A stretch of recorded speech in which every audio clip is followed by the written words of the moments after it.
할렐루야. 오늘은 2019년 마지막 주일입니다. 이제 일주일이 지나고 나면 우리는 2020년이라고 하는 새해의 첫 예배를 드리게 됩니다. 그러면 오늘 지금 이 순간에 우리가 드리는 2019년의 마지막 주일 예배는 2019년의 역사의 한 페이지로 장식이 될 겁니다. 그래서 저는 2019년 한 해를 마무리하면서 우리 성도님들과 함께 어떤 말씀으로 마무리를 해야 될까 이렇게 고민을 한 적이 있습니다. 그러다 문득 떠오르는 생각이 이런 생각이 떠올랐어요. 내가 지금까지 건강을 유지하고 있는데 나는 어떤 음식을 먹고 지금까지 건강을 유지했지? 이런 생각이 떠올랐습니다. 여러분, 사람은요, 먹는 음식의 종류에 따라서 우리의 몸이 반응하게 되어 있습니다. 어떤 분은 참 단 음식을 좋아합니다. 그래서 당분이 높은 음식을 오래 드시는 분이 계세요. 이런 분은 당연히 몸에 혈당 수치가 올라가겠죠. 이 혈당을 관리하지 않으면 우리 몸에 어떤 병이 생깁니까? 이 당뇨병이라고 하는 병을 안게 됩니다. 그래서 이 당뇨병을 갖고 계신 분들은 각별히 음식을 조심을 해야 됩니다. 몸이 좋은지 건강한지 안 좋은지는 같이 식당에 가서 음식을 시켜보면 압니다. 음식을 시키면 되게 몸이 안 좋으신 분들은 그래요. 여기 공깃밥 주실 때 보리밥 없습니까? 아니면 잡곡밥 없습니까? 이런 걸 시켜요. 지금 몸이 어떻다는 얘기예요? 컨디션이 좋지 않다는 얘기죠. 몸이 좋은 사람은요, 공깃밥, 쌀밥 이런 거 가리지 않아요. 그냥 있는 거 주세요. 이러고 그냥 먹지 않습니까? 그래서 이 평상시 몸이 좋지 않은 사람들은 음식을 잘 먹지 않은 음식들을 골라서 먹는 모습을 봅니다. 여러분, 우리 주변에 그 호두라고 하는 음식이 있어요. 사실 요즘 호두 구하는 것 어렵지 않아요. 코스코만 가도요, 한 봉지 막 이만큼씩 호두를 팝니다.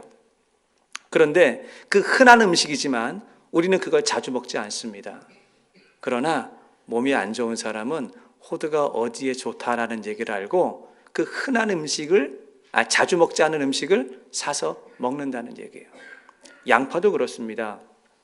양파를 우리가 음식에 넣어서 반찬에 해서 양파를 먹지 양파를 유독 많이 먹는 분은 없어요. 마시는 물도 그렇습니다. 우리는 그냥 정수기의 물을 따라서 이렇게 먹지만 몸이 안 좋은 분들은 옥수수 수염차가 어디에 좋다 이래서 똑같은 물을 마셔도 그런 것을 끓여서 먹습니다. 제가 올 초인가요? 병원에 좀 갈 일이 있어서 이 동네 병원을 갔습니다. 근데 병원에서 피 검사를 해야 된다는 거예요. 그래서 검사하시라고. 그래서 이제 피를 이만큼 뽑아서 검사를 했는데 결과가 나왔습니다. 의사가 저를 부르더니 그럽니다. 선생님, 콜레스테롤이 높습니다. 이런 얘기를 하는 거예요. 저는 지금까지 살아오면서 저는 당, 콜레스테롤 이런 것이 남의 이야기인 줄 알았어요. 나하고는 거리가 먼 이야기인 줄 알았습니다. 그런데 갑자기 어느 날 의사가 저를 부르더니 선생님, 콜레스테롤이 높습니다. 음식 조심하셔야 됩니다. 다음에 오실 때 콜레스테롤이 이렇게 높으면 아마도 평생 약을 먹어야 될지 모릅니다. 이런 얘기를 하는 거예요. 그래서 설명을 해주는데 이 콜레스테롤은 두 가지가 있다는 거죠. 몸에 좋은 콜레스테롤도 있고 몸에 안 좋은 콜레스테롤이 있다. 그러니까 음식 조심하십시오 이러는 거예요. 그 얘기를 듣고 병원에서 나오는데 이 뭔가 좀 찜찜한 거예요. 내가 콜레스테롤이 안 좋다고? 그리고 이제 사무실에 돌아와서 궁금하니까 인터넷으로 찾아보기 시작했습니다. 음식 조심하라니까. 그동안에는 제가 가리지 않고 주는 대로 다 먹었거든요. 그래서 안 좋은 음식이 뭔가 이렇게 보니까 계란이 안 좋대요. 특히 노른자, 그리고 생선 알, 젓갈이라든지 알탕, 그리고 오징어, 낙지, 굴, 새우, 조개류, 맛있는 건 다 안 좋대. 근데 이런 거를 이제 마음 놓고 먹을 수 없는 나이가 된 거죠.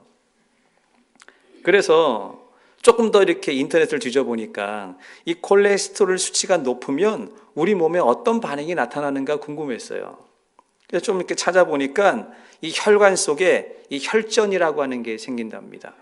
그럼 이 혈전이 생기면 혈관 질환의 위험성이 높다는 거죠. 그러면서 이제 보게 된 기사인데, 최근에 나온 기사인데요. 아직까지 사람들이 치매가 왜 걸리는지 치매에 대해서 정확한 원인을 발견하지 못했습니다. 그런데 그 중에 하나, 우리 몸에 그 나쁜 콜레스테롤이 있는데 이 나쁜 콜레스테롤 수치가 높아지잖아요. 그러면 나쁜 단백질을 만들어낸답니다. 그러면 그 나쁜 단백질이 치매를 일으킬 수 있는 확률이 높다라고 하는 연구 결과 조사가 나온 글을 보았습니다. 그러니까 사람은 나이가 들수록 음식을 조심해야 돼요. 입에 맛있다고 해서 좋다고 해서 이것저것 막 먹어서는 안 되는 거죠. 특히 연세 드신 분들은요, 좋은 음식을 먹어야 돼요. 혼자 있다고 해서 대충 그냥 물 말아서 한 끼 때우고 이러면 안 되죠. 대개 보면은 할머니들이나 어머님들이 맛있는 음식이나 좋은 게 있으면 이걸 본인이 안 먹고 남겨둬요. 그리고 누구 줍니까? 안 해보셨어요? 손주, 그리고 자식들 오면 주지 않습니까? 본인이 좋은 음식을 먹어야 되는데 좋은 음식을 남겼다가 자식이나 아니면 손주들에게 주는데, 여러분, 좋은 음식은 누가 먹어야 되냐면 연세 드신 분들이 많이 드셔야 돼요. 그리고 아프지 말아야 됩니다. 아멘. 우리가 안 아파야죠. 여러분, 안 아픈 게 자식을 도와주는 거고요. 우리가 안 아픈 게 하나님의 일을 멋있게 감당할 수 있는 거라는 거예요. 제가 올 한 해를 마무리하면서 이 종이에 감사 조건을 한번 적어보기 시작을 했습니다. 제가 여러분들에게 가르쳐 드렸잖아요. 한 해를 마무리하면서 감사한 것들 우리 기억 속에 있지만 내가 기억 속에 가지고 있는 거하고 종이에 번호 순서를 매기면서 쭉 적어 내려가는 거하고는 하늘과 땅 차이가 있습니다. 그래서 제가 여러분들에게 가르쳐 줬으니까 저도 한번 해봐야 될 거 아니겠어요. 그래서 사무실에서 조용히 앉아서 백지를 꺼내 들고 올 한 해를 되돌아보면서 감사한 것들을 적기 시작을 했어요. 1번 적고 2번 적고 3번 적고 계속 적어 내려가다가 제가 깜짝 놀라운 걸 발견했습니다. 너무나 지극하고 너무나 평범한 건데 왜 오래 발견했는지 모르겠어요. 그게 뭐냐? 올 한 해를 되돌아보면서 안 아픈 것, 이게 너무너무 감사한 겁니다. 여러분 식구 중에 한 사람이 한번 아파 보십시오. 그냥 감기 걸린 거 이 정도 말고 정말 큰 병에 걸려서 침대에 한번 누워있다고 생각을 해보십시오. 우리의 모든 것들이 다 스톱이 됩니다. 시간도 스탑이 되고요. 물질도 그쪽으로 집중하게 돼 있고요. 모든 것이 에너지가 식구들한테 그 아픈 것에 집중하게 돼 있어요. 그러니까 이 안 아픈 게 진짜 감사한 거구나. 하나님이 2019년 한 해 동안에 병원 신세 지지 않고 여기까지 오게 하신 것 너무 감사한 거예요. 그러면서 제가 그 밑에 또 하나 적었어요. 우리 성도들을 바라보면서 하나님 안 아픈 것 감사합니다. 그러니까 성도가 이렇게 지나가는 모습을 보면서 아무것도 안 해도 안 아프게 교회 왔다 갔다 하는 것 그 자체만으로도 너무너무 감사하더라니까요. 그러니까 여러분들도 올 한 해가 이제 이틀 남았어요. 종이에 적어보지 않으신 분들은 꼭 집에 가서 종이에 소소한 것까지 다 적어보시기를 바랍니다. 이처럼 사람은 무슨 음식을 먹냐에 따라서 그 음식에 내 몸이 반응하게 되어 있습니다. 단 것을 먹으면 분명히 당뇨가 옵니다. 콜레스테롤이 높은 음식을 먹으면 그에 따르는 부작용이 생기게 되어 있습니다. 자, 그렇다면 우리의 몸만 그렇습니까?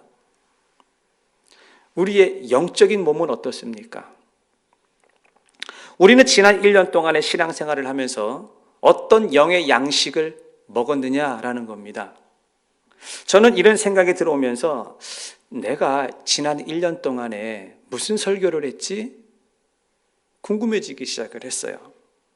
그래서 제가 컴퓨터를 열고 제가 1년간 했던 설교 파일들을 다 열어봤습니다. 혹시 여러분들은 제가 지난 1년 동안 했던 설교 가운데 설교 제목 한 편 정도 기억하고 있는 게 있습니까? 갑자기 물어보니까 당황스럽죠? 기억하지 못해도 상관이 없습니다. 중요한 것은 우리가 1년 동안 하나님의 말씀을 먹었다면 그 하나님의 말씀이 내 몸속에서 지금 반응을 하고 있다는 것입니다. 믿으십니까? 우리는 요즘 콩나물을 구하는데 별로 어렵지 않습니다. 그냥 마켓에 가면 콩나물이 지천에 깔려 있어요. 그래서 그냥 돈만 주면 금방 콩나물을 사오죠. 근데 옛날에는 그러지 않았어요. 이 콩나물이라고 하는 정도는 집에서 거의 다 키워서 먹었어요. 제가 지금도 기억이 나는 것은 저희 집에 콩나물 시루가 있었어요. 근데 친구 집에 가면 친구 집에도 콩나물 시루가 있었어요. 그래서 이 할머니, 어머님들이 수시로 그냥 수시로 생각나면 지나가다가 물 한 바가지 떠서 거기다가 붓고 또 지나가고, 또 생각나면 또 지나가다가 물 한 바가지 붓고 지나가고 그래요. 그러면 어린 나이에 그걸 이렇게 바라보면 아유, 저런다고 콩나물이 자라나? 왜냐하면 바가지에 물을 떠서 콩나물 콩에 물을 부으면 물이 다 빠져버리잖아요. 아무것도 남는 게 없어요. 저런다고 콩나물이 자라나? 이런 마음이 들어요. 그런데 신기한 것은 콩나물이 자란다는 거예요. 시간이 지나면 콩나물이 자란다는 거죠. 여러분, 하나님 말씀도 그렇습니다. 우리는 기회 있을 때마다 하나님 말씀을 많이 들어야 돼요. 또 우리는 기회 있을 때마다 하나님 말씀을 많이 읽어야 돼요. 지금 당장 내가 어떤 내용이 기억이 안 나고 생각이 안 난다 하더라도 우리가 필요한 시간이 되고 우리가 가장 적절한 타이밍이 되게 된다면 반드시 하나님의 말씀이 생각이 나게 되어 있고 하나님의 말씀이 내 안에서 떠오르게 되어 있어서 그 하나님의 말씀이 나를 붙잡는 때가 온다라는 것입니다. 여러분도 알다시피 우리 조 집사님이 지금 많이 아프지 않습니까? 수술 받으러 가기 전에 저하고 서로 카톡으로 이렇게 연락을 주고받던 때가 있었어요. 제가 집사님께 그랬어요. 집사님, 두려워하지 마세요. 하나님이 누굽니까? 하나님의 이름이 임마누엘이시고 하나님의 이름이 여호와 라파입니다 하고 제가 카톡을 보냈어요. 여러분, 임마누엘이 무슨 뜻이죠? 하나님이 우리와 함께 하신다. 내 상황이 어떠하든지 간에 내 컨디션이 어떠하든지 간에 하나님은 나와 함께 하시는 분이 임마누엘이에요. 또 여호와 라파가 무슨 뜻입니까? 치료하시는 하나님. 하나님은 우리가 아픈 걸 원치 않으시죠. 그래서 하나님께서 우리를 반드시 치료해 주시는 분이 여호와 라파예요. 그래서 제가 카톡에다 그렇게 보냈어요. 집사님, 하나님의 이름이요 임마누엘이시고 하나님의 이름이 여호와 라파입니다. 하나님이 집사님이 어떠한 컨디션에 있든지 간에 그 컨디션에 하나님이 함께 계실 것이고 또 하나님은 치료의 하나님이시기 때문에 하나님께서는 반드시 치료해 줄 것을 믿습니다 하고 제가 이렇게 카톡을 보냈더니 답이 왔어요. 목사님, 나 마음이 지금 너무 편합니다. 그래서 왜요? 그랬더니 자꾸 이 마음속에서 찬양이 한 곡이 이렇게 떠오른다는 거예요. 그래서 제가 물었어요. 무슨 찬양이 떠오르시는데요? 그랬더니 주가 일하시네라는 찬양이 떠오른다는 거예요. 여러분, 이 찬양 아시죠? 우리 한번 자막을 띄워드릴 테니까 보시고 같이 한번 불러봅시다.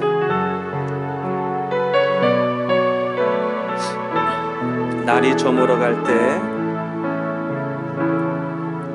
날이 저물어 갈 때, 빈들에서 걸을 때, 그때가 하나님의 때, 내 힘으로 안 될 때, 내 힘으로 안 될 때, 빈손으로 걸을 때, 내가 고백해 여호와 이 주가 일하시네, 주가 일하시네, 주가 일하시네, 주께 아끼지 않는 자에게 주가 일하시네. 주가 일하시네. 주가 일하시네. 신뢰하며 걷는 자에게. 이 찬양이 자꾸만 떠오른다는 거예요. 그래서 제가 검색을 해서 이걸 보내줬어요. 그리고 수술하고 침대에 누워있는데 그거를 자꾸 듣는다는 거예요. 지금 내 컨디션이 이렇지만 지금 하나님이 무언가 우리 가정을 통해서 일하고 계신다. 이 말씀이 마음속에 들어온다는 거예요. 여러분, 우리 집사님에게 왜 자꾸 이런 마음이 들어올까요? 왜 이 찬양이 자꾸만 들려올까요? 여러분 잘 알지 않습니까? 조 집사님이 찬양을 참 좋아하잖아요. 우리 찬양 부를 때마다 그냥 손을 뒤에서 번쩍번쩍 들고 이러고 찬양하는 모습, 여러분 지금도 기억 속에 남지 않습니까? 찬양을 참 좋아하니까 이런 찬양을 얼마나 많이 들었고 이 찬양을 얼마나 많이 불렀겠습니까? 많이 듣고 많이 부르다 보니까 마음이 불안하고 마음이 힘들고 마음이 어려울 때 이 찬양이 마음속에서 올라와서 집사님을 꽉 붙잡아주고 있는 것이죠. 하나님 말씀이 그렇습니다. 믿음은 들음에서 나오는 것입니다. 비록 지금 내가 설교 제목을 기억하고 있지 못하다고 할지라도 우리는 지난 1년 동안에 여러분들은 알게 모르게 하나님의 말씀을 많이 들었다라는 것이죠. 그러면 그 하나님의 말씀을 먹은 것이 내 안에서 뭐하고 있는 거예요? 자라고 있다라는 것입니다. 그래서 우리는 주일날 빠지지 말고 하나님의 말씀을 들어야 되고, 그리고 우리는 기회 있을 때마다 하나님의 말씀을 읽어야 하는 것입니다. 제가 올 한 해 동안에 설교했던 설교 내용이 궁금해서 설교 파일을 쭉 열어보았는데 2019년 1월 6일 첫 주일날 첫 설교가 무엇이었냐면 예수를 깊이 생각하라라는 설교였습니다. 올 한 해를 시작을 하면서 예수님을 깊이 생각하라라는 거였어요. 하나님이 만든 모든 피조물 가운데 사람만이 생각을 할 수 있습니다. 그리고 사람만이 생각을 관리할 수 있습니다. 우리에게 들어오는 생각을 우리는 막을 수는 없죠. 좋은 생각이 들어오기도 하고 나쁜 생각이 들어오기도 하고, 사람은 생각이 들어오는 건 막을 수는 없습니다. 그러나 우리가 할 수 있는 건 있습니다. 생각을 관리하는 건 내가 할 수 있는 거죠. 이 생각은 안 좋은 거야 하고 내가 내 의지적으로 생각을 관리할 수는 있다라는 것입니다. 그래서 사람은 무엇을 생각하느냐, 그 생각이 그 사람의 라이프라는 거예요. 사람은 어떤 생각을 가지고 있느냐, 그 생각이 그 사람의 믿음이고 그 사람의 신앙이라는 것입니다. 그래서 성도는 2019년 한 해를 시작을 하면서 생각 잘 하셔야 됩니다. 그 생각의 기준점이 예수님이 되어야 된다라고 제가 설교를 했습니다. 그래서 예수님을 깊이 생각하자. 그리고 2019년 올 한 해 우리의 표어가 십자가, 부활, 그리고 증인된 삶이었습니다. 이것은 예수님을 깊이 생각하자는 것과 십자가와 부활과 증인된 삶이라고 하는 것은 서로 떨어져 있는 이야기가 아닌 것입니다. 같은 이야기라는 거예요. 그래서 제가 올해 했던 설교들을 1년 52주를 다 읽어드릴 수는 없고, 제가 몇 달치 분량 설교만, 제목만 여러분들에게 한번 읽어드릴 테니까 한번 들어보시고 생각해 보시기 바랍니다. 제가 올해 1월 첫 주에 했던 설교 제목은 예수를 깊이 생각하라 였습니다. 그 다음 주일날 설교 제목은 믿음과 순종의 사이에서 였어요. 그리고 셋째 주일은 삶의 지혜를 구하라. 넷째 주는 시험을 이기는 방법.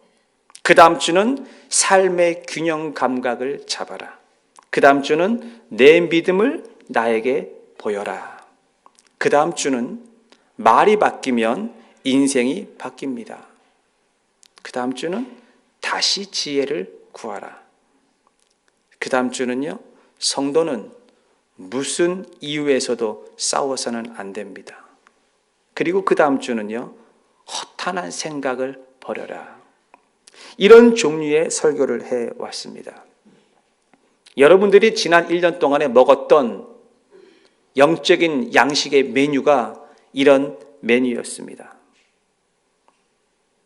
예수 믿고 난 뒤에 우리의 삶에 대한 부분을 다루는 설교를 지난 1년간 했습니다.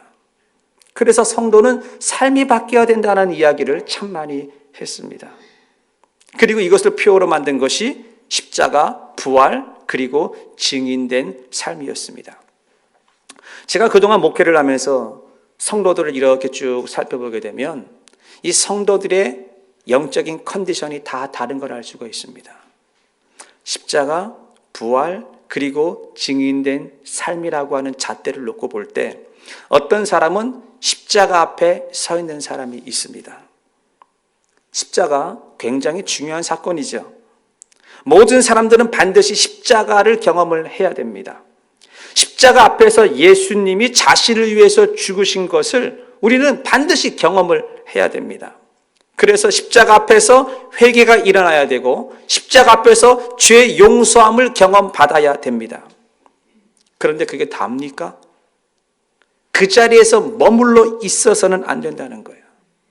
매일 십자가 앞에 가서 또 회개하고 용서받았는데 또 회개하고 거기서 또 회개하고 좋지만 언제까지 그 자리에 머물러 있겠느냐라는 거예요. 예수님이 십자가에서만 머무신 것이 아니라 예수님이 부활하셨잖아요. 그러면 우리는 십자가를 지나서 어디까지 가야 되는 겁니까? 부활의 자리까지 가야 한다는 것이죠. 예수님께서 죄와 죽음의 사망 권세를 깨뜨리시고 부활하신 그 자리까지 우리가 가야 되는데 이 성도의 삶이라고 하는 것은 여러분 우리가 인생에 가시와 엉겅퀴가 없는 인생은 없습니다. 모든 사람들은 삶이 힘들고 어려운 문제들이 있습니다. 그러나 그럼에도 불구하고 그 힘들고 어려운 속에서 자유함을 누릴 수 있고 부활하신 예수님을 만날 수 있고 내 마음의 평강을 누릴 수 있어야 한다는 것이에요. 우리는 그 자리까지 가야 하는 겁니다. 그리고 또 그 자리에서 머물러서는 안 되고 우리는 증인된 삶을 살아야 하는 것이죠. 그래서 2019년의 표어가 십자가, 부활, 그리고 증인된 삶이었고 지난 1년 동안에 우리가 먹었던 영의 말씀이 바로 이 내용이었다라는 거예요. 여러분 사도행전 3장을 보시게 되면 베드로와 요한이 정해놓은 기도 시간이 있었어요. 그리고 그 기도 시간에 성전에 기도하러 올라가는 길에 무슨 일이 벌어졌습니까? 태어나면서부터 40이 넘는 시간 동안에 단 한 번도 걸어보지 못했던 사람이 성전 앞에 앉아 있었어요. 이 사람이 할 수 있는 것이라고는 구걸하는 것밖에 없었습니다.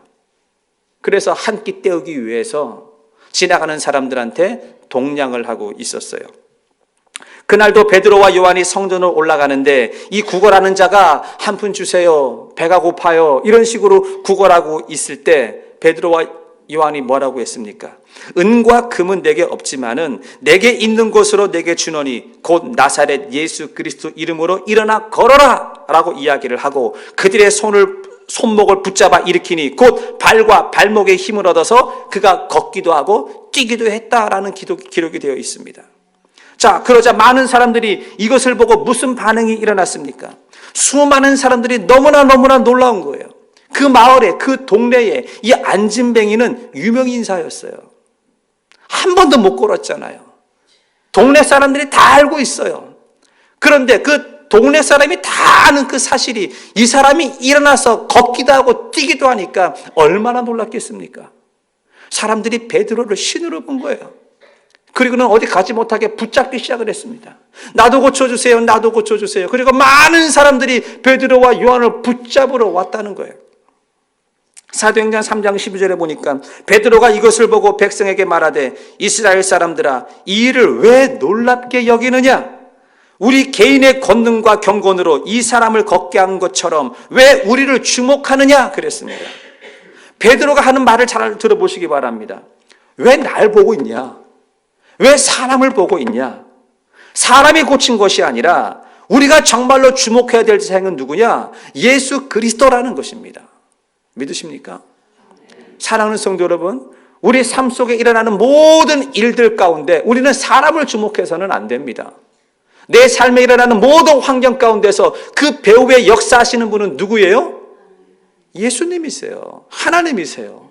그래서 우리는 내 삶에 일어나는 환경을 바라보고 그것 보고 반응하는 것이 아니라 그 뒤에 계시는 예수 그리스도에게 우리는 집중을 해야 될 줄 믿습니다. 여러분, 그런데 이것이 말처럼 쉬운 상황이 아닙니다. 많은 사람들이 지금 누구에게 주목하고 있습니까? 베드로. 나에게 주목하고 있잖아요. 나에게 주목하고 있는데 내가 아니고 예수님입니다 라고 말하는 게 이게 결코 쉬운 게 아니에요. 자, 예수님의 증인된 삶이라고 하는 것이 바로 이런 부분이에요. 무엇인가 조명이 나에게 오고 무엇인가 나에게 집중될 때에 나를 드러내고 나를 나타내는 것이 아니라 내가 한 것이 아니고요. 예수님이 하셨어요. 예수님을 나타내는 그러한 삶이 증인된 삶이라는 것입니다. 자, 그렇다면 우리의 신앙의 자리는 어디까지 가야 되는 것입니까? 십자가요? 아니에요. 거기를 지나서 부활의 자리? 거기도 끝이 아니에요. 부활의 자리를 지나서 그 다음이 어디입니까? 증인된 삶의 자리까지 가야 된다는 것이에요. 여러분들은 인식을 하든 인식을 하지 못하든지 간에 지난 1년 동안에 영의 양식의 말씀을 먹었습니다. 무슨 말씀을 먹었나요? 우리 삶이 변해야 된다는 말씀을 먹었어요. 우리가 지난 1년 동안 먹었던 영적인 메뉴를 제가 다시 한번 설명드릴 테니까 잘 들어보십시오. 예수님을 깊이 생각하라. 믿음과 순종의 사이에서 삶의 지혜를 구해라. 시험을 이기는 방법, 삶의 균형 감각을 잡으라. 내 믿음을 나에게 보여라. 말이 바뀌면 인생이 바뀝니다. 다시 지혜를 구하라. 허탄한 생각을 버려라. 사랑하는 성도 여러분, 우리가 지난 2019년 한 해 동안에 이런 음식을 먹었다면 이것이 내 몸의 반응으로 나타나야 되지 않을까요? 내가 무슨 음식을 먹냐에 따라서 내 몸이 반응하고 있지 않습니까? 그렇다면 2019년 한 해 동안에 이런 영의 양식의 음식을 먹었다면 우리는 2020년은 당연히 무슨 반응이 나타나야 되냐면 예수님을 증거하는 반응이 나타나는 것이 정상이라는 것입니다. 다시 성경으로 돌아가면 사람들이 베드로와 요한을 붙잡으려고 할 때 베드로가 뭐라고 말한 줄 아십니까? 사도행전 3장 14절과 15절에 보시게 되면 너희가 거룩하고 의로운 일을 거부하고 도리어 살인한 사람을 놓아 주기를 구하여 생명의 주를 죽였도다. 그러나 하나님이 우리 죽은 자 가운데서 그를 살리셨으니 우리가 이 일의 증인이다. 이렇게 얘기를 했습니다. 지금 베드로가 하는 말을 들어보십시오. 유대인들이 잘못한 내용을 지적하고 있습니다. 너희가 거룩하고 의로운 자를 죽였다. 이게 누구죠? 예수님이에요. 예수님을 거부하고 누구를 살려줬다는 거예요? 살인자 바라바. 그를 살려줬다라는 얘기죠. 그리고 15절에 이렇게 말합니다. 하나님이 죽은 자 가운데서 그를 살리셨으니 우리가 그 일의 증인이다 그랬습니다. 이 말을 조금 줄여서 얘기를 하게 되면 너희가 예수님을 죽였다 1번, 2번은 그러나 하나님이 그를 살렸다 2번, 3번은 우리가 이 일의 증인이다라는 거예요. 이걸 좀 더 쉽게 말하면 너희가 예수님을 죽였다 십자가, 그러나 그분이 예수님을 살렸다 부활, 우리는 그 일에 대한 증인이다 증인된 삶. 이게 올해 우리 교회 표가 아닌가요? 십자가, 부활, 증인된 삶. 우리는 이 세 가지의 과정을 지나가면서 이제 우리가 머물러야 할 자리는 바로 세 번째, 증인된 삶의 자리라는 것입니다.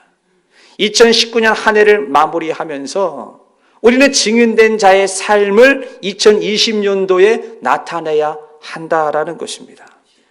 자, 그래서 베드로가 이렇게 부활하신 예수님을 증거하는 증인자의 삶을 살고 있었습니다. 그런데 주변에 베드로를 참 불편해하는 사람들이 많았습니다. 이상하죠? 증인의 삶을 살고 있는데 내 주변에서 나를 불편해하는 사람들이 생기더라라는 거예요. 사도행전 4장 1절과 3절에 보시게 되면 사도들이 백성에게 말할 때에 제사장들과 성전 맡은 자와 사두개인들이 이르러 예수 안에 죽은 자의 부활이 있다고 백성을 가르치고 전함을 싫어하여 그랬어요. 그래서 그들을 잡음에 날이 이미 저물었으므로 다음 날까지 가두어뒀다라고 이야기를 합니다. 1절에 나오는 사도들이 백성들에게 말할 때 제사장이라고 나와 있는데, 이 제사장은 뒤에 보면은 대제사장 안나스를 말하는 겁니다. 여러분, 유대인들 가운데 서열 1위가 누굽니까? 대제사장이에요. 서열 2위가 누굽니까? 성전 관리자예요. 성전 책임자예요. 사두개인이 누굽니까? 그 당시 로마의 권력에 붙어서 부와 권력을 가지고 있는 백성들의 지도자들이에요. 기득권자들이에요. 힘 있는 자들이에요. 베드로가 증인의 삶을 사니까 누가 싫어했습니까? 힘 있는 자들이, 권력 있는 자들이 이 일을 싫어했어요. 백성을 가르치는 것을, 전함을 싫어하여 그랬어요. 그래서 3절에 무슨 일이 벌어졌습니까? 그들을 붙잡았어요. 그리고 날이 저물어서 그 다음 날까지 감옥에 가둬두었다라는 겁니다. 자, 이때 베드로가 주눅들지 않았어요. 증인자의 삶을 사는데 이런 일이 딱 벌어지자 베드로가 이렇게 말했습니다. 사도행전 4장 19절에 베드로와 요한이 대답하여 이르되 하나님 앞에서 너희의 말을 듣는 것이 하나님의 말씀을 듣는 것보다 옳은가 판단해 봐라 그랬어요. 우리는 보고 들은 것을 말하지 않을 수 없다라는 거예요. 다시 한번 읽어드릴게요. 하나님 앞에서 너희 말을 듣는 것이 하나님의 말씀을 듣는 것보다 옳은가 판단하라. 좀 생각 좀 해봐라 라는 얘기예요. 무엇이 맞고 무엇이 틀린 것이냐, 무엇이 하나님이 기뻐하는 것이고 무엇이 하나님이 덜 기뻐하는 것이냐, 지금 내 신앙의 컨디션이 어디 있냐라는 거예요. 내가 지금 십자가의 자리에 있느냐, 내가 부활의 자리에 있느냐, 십자가와 부활을 지나서 증인된 자의 자리에 있느냐, 좀 생각 좀 한번 해보라는 것입니다. 많은 사람들은 이런 상황이 다가오면 어떻게 생각합니까? 우리가 예수님의 증인자의 삶을 산다면 예수님이 좀 날 좀 도와줘야 되는 거 아닌가?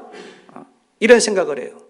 일도 좀 잘 풀려야 되고, 막힌 것도 좀 뻥뻥 뚫려야 되고, 사람들이 좀 날 좀 좋아해 줘야 되고, 시온의 대로가 내 앞에 쫙 펼쳐져야 되는 거 아닌가? 우리는 이런 생각을 하고 있습니다.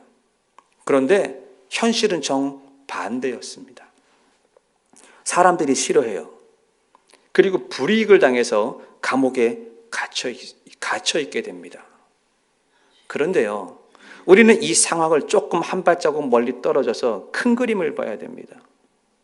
왜냐하면 베드로와 요한은 정말로 증인자의 삶을 산다면 감옥에 갇혀야 돼요.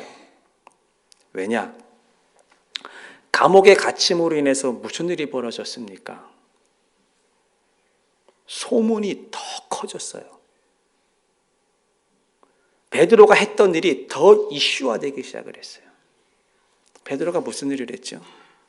40년이 넘는 시간 동안에 한 번도 걷지 못한 자를 일으켰어요. 그냥 그리고 나서 시간이 지나면 없어질 이야기를 그들이 감옥에 갇힘으로 인해서 예루살렘 온 도시가 주제가 뭐예요? 베드로한테 포커스가 맞춰졌어요. 근데 베드로에 대한 이야기는 뭐예요? 내가 한 게 아니야. 누가 하신 거예요? 예수님이 하셨다라는 얘기예요. 자, 그러니까 우리가 똑바로 증인자의 세상을 향하여 증인자의 삶을 살아간다면 어려움이 올 수 있습니다. 세상과 민글이 안 되기 때문에 힘든 일이 다가올 수가 있습니다.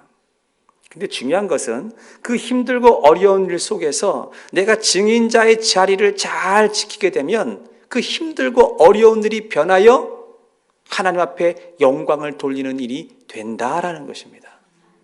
믿으십니까? 사랑하는 성도 여러분, 이제 우리는 2019년의 끝자락에 와 있습니다. 마지막 주일입니다. 우리가 어떻게 한 해를 마무리하시겠습니까? 여러분들은 2019년 한 해 동안에 어떤 말씀을 먹었습니까? 우리의 삶에 대한, 우리 라이프가 변해야 된다는, 우리가 증인자의 삶을 살아야 된다는 영의 양식을 먹었고, 우리가 음식이 들어왔으면 그 음식이 내 몸에서 반응을 일으키기 때문에 이제는 우리는 2020년도를 향하여서 강하고 담대하게 우리의 삶을 나타내야 될 줄 믿습니다. 예수님을 증거하고 복음을 전하고 증인자의 삶을 당당히 살아가시기를 주의 이름으로 축원을 드립니다. 아멘.